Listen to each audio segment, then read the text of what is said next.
Hi, today I'm here with Dr. Veronica Svetas, who's an adolescent medicine physician with the Hennepin County Medical Center, and she's on the faculty at the University of Minnesota for the LEA program, which is in the Department of Pediatrics, and it stands for Leadership in Education and Adolescent Health. And most importantly, she's the mom of a tween and a teen. So thanks for being here with us. Such a pleasure. You are the expert of teenagers, both tweens and teens. So what do you want parents to know about what you know about teenagers? So first of all, they're lovable in every way, right? And they when they are transitioning, you're transitioning with them. And so one of the pieces that we talked with Susan a little before, right? It's like this adolescenthood, this developmental transition happens to everyone, and particularly when you are the parent of the first adolescent in your family, you have to transition with them. And transitioning with them is realizing that they are always going to have their love. Sometimes they're not going to be so kind of like coming to you like they used to be, cozy and to snuggle, but they will in the middle of the night if they need you, and that's what you want. But the most important piece is like realizing like now as members of the society, that's the thing that you're going to see, right? Like they're opening up to the world and they're opening up to their peers. And the connection with their peer, it's like, I like this sign, like this, tight like a rope, right? And it's emotionally and developmental and cognitive a thing. And it is so important that you probably are going to become, you will feel that you become part of like the second line on their life, right? Like now you're going to be the observer because it feels like they go away, but it's something that they need to do. And whenever they're doing it and doing that right, and sometimes they don't share much with you, sometimes it doesn't mean like you're a bad parent. It means like you allow them the space and they feel that space to grow those relationships and those connections with you there in the backstage, right? And so you're there for when they need you, but not necessarily when you want to be needed. And we get like a kind of mixed message in the world of parenting that a really successful parent of a teenager has a child who trusts them enough to come and talk to them. But it sounds to me like you're saying that's not always the case. They may go, their first line of defense might be their peers. And the first line of defense may be their peer. And there's something sometimes, so when they feel something like the emotions are too high, maybe they're coming to you, or when they feel like they need that extra help, they will come to you. But there's these ages like 11, 12, 13, that their peer is their world. And they're more likely at sharing things with their peer before they share that with you. And that's a very important thing to know, because you need to maintain those connections. Sometimes kind of like your role is like you can monitor, and you can monitor sometimes how that interactions are going, and asking them maybe what do you like about your peer, kind of like indirect questions for you to learn about their work. But knowing that those lines of connection, right, and emotion are super important, and that you need to protect. So part of what I share with parents, particularly right now in COVID, right, particularly right now when they are in quarantine, like you pick your battles and you figure it out. Sometimes seriously, do you need a consequence, right? And think about that. Is there a manifestation about the frustration and the loneliness and the fact like their world, it's not the same, which is totally different for us, right? We're in our 5th decade of living normalcy. For them, they're in the 2nd decade, and suddenly the world have exploded. I get from my teens sometimes the question is like, is the world going to end? They don't get that contextual experience that we got. For this is a brand new world, and this is where we are.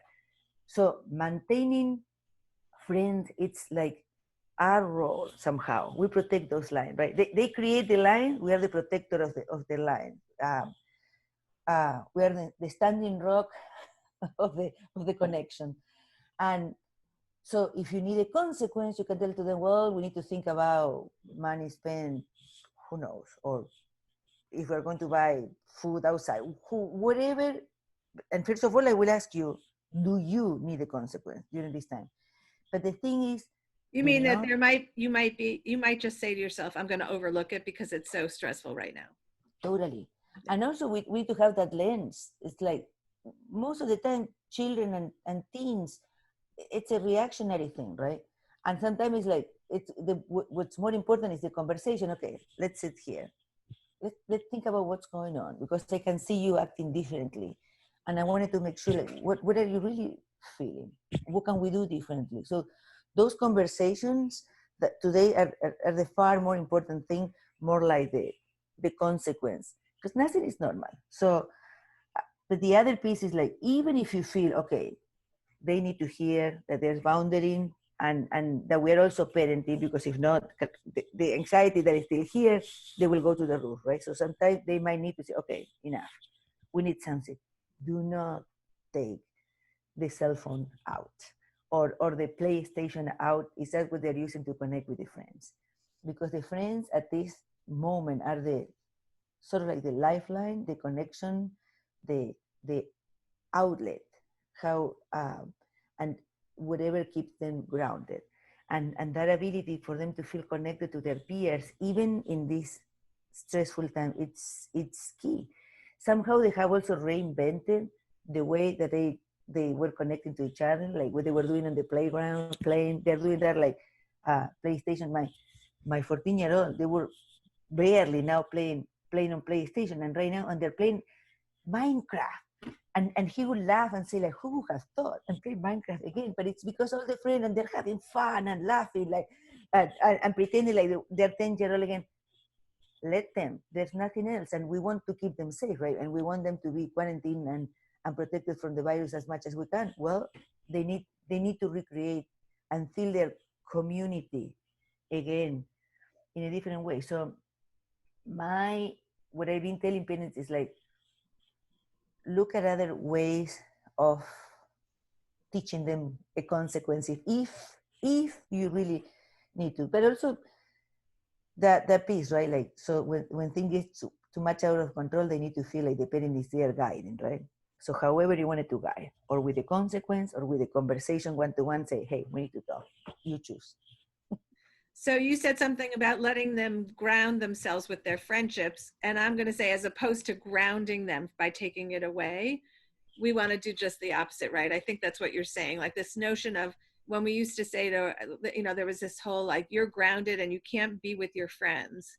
But you're saying that's the most important thing they need.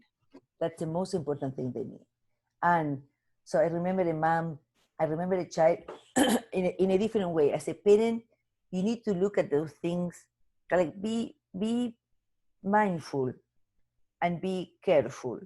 When you see those things that make your child thrive, do not take that away.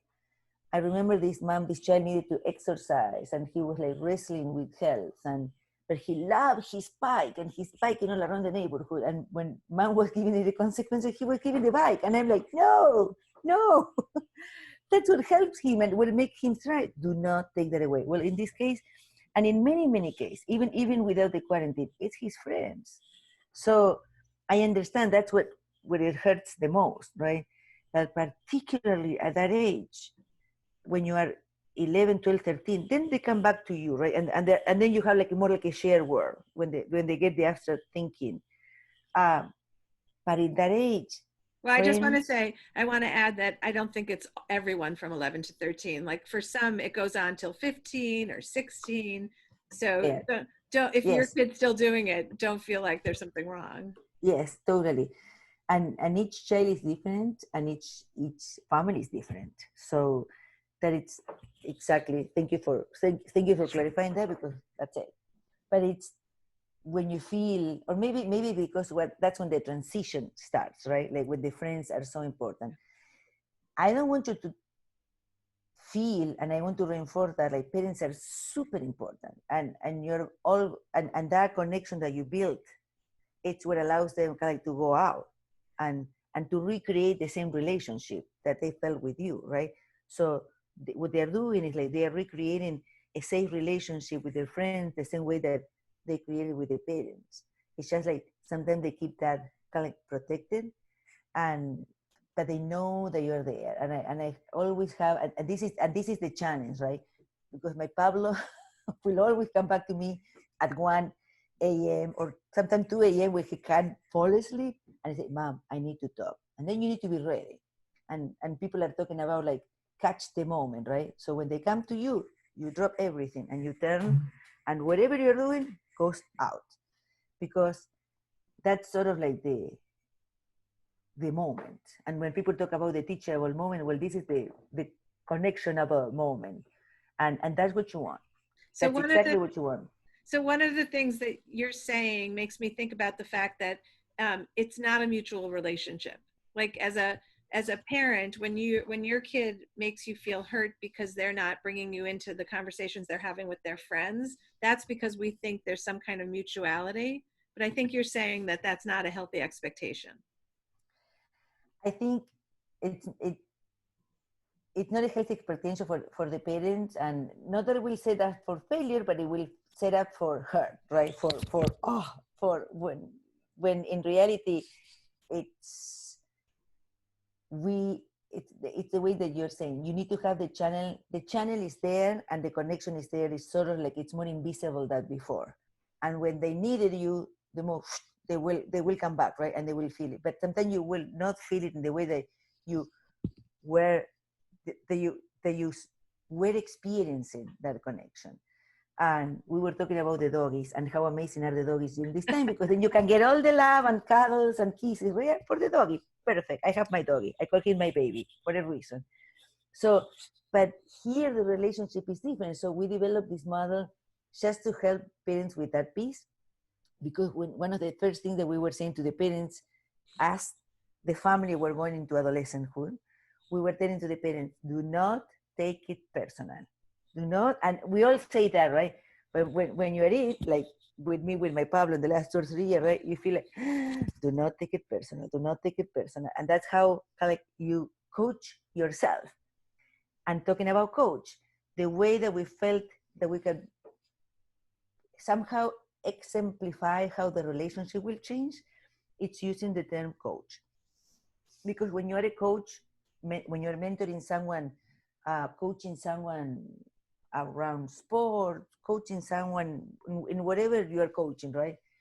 The coach or the mentor needs to have that kind of like personal, loving relationship and connection. But there's nothing personal here. So I coach, and I don't have that attachment that it sometimes gets in the way because it's my child and it might hurt me, right? So it's sort of like more depersonalized, and that is the way it should be, right? So kind of like without the turmoil of feelings, kind of like in the middle. And we love the coach because this is exactly how parenting changes when you have a teen, right? Like you're coaching them, you're giving the best advice, and then the way that we put it is like we let them go, right? And we say like we calmly observe how they go to the field, and the field is life. And then they're there, and you're as a coach and you're observing. You cannot be telling them on the field, right? You can give some guidance along the line, but the best coach allow them to do the best. And then when they come back, they debrief. So they talk about, okay, what do you think went great on the field? What do you think was your best moment? What do you think you can improve?